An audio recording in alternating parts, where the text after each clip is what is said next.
Robert Francavilla, CaseyGerry, Shank, Francavilla, Blatt, and Penfield.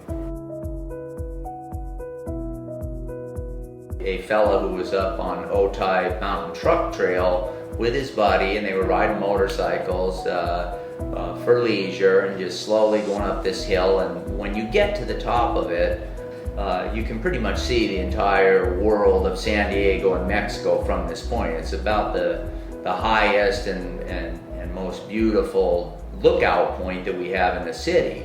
My client's out there riding his motorcycle, and he's coming up to a blind curve, and the United States Border Patrol patrols this area. Well, a Border Patrol agent came around the corner, we believed, too fast, too recklessly, without looking, and collided with my client on his motorcycle, resulting in real severe injuries to his leg, following which he ended up having to have his leg amputated below the knee. And the government, the United States government, threw everything that they had at us in terms of staff, in terms of good quality trial lawyers, resources, money, every single thing literally that they could to try to deter us from going forward. And I guess because John was such an incredible guy, the gentleman who I had the privilege of representing, there wasn't responsibility being taken, there wasn't accountability being acknowledged. And so I felt taking that case, spending the years and years we did representing John, and ultimately taking the case to trial and being successful was part of why I took this job in the first place. It exemplified that, because I feel like we're in a uniquely important position of giving them a voice and giving them the ability to take on bigger, stronger, more powerful and richer corporations.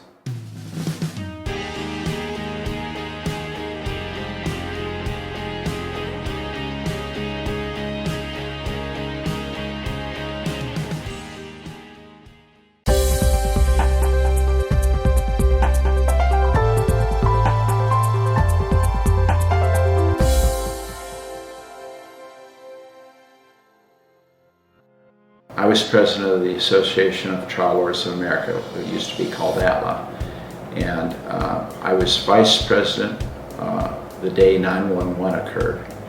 And in the days following, no planes were flying, and we were contacted by American Airlines and United Airlines, and they needed some legislative relief because they were not insured to fly into buildings. And they approached our organization because they knew we always fought to keep the courthouse doors open.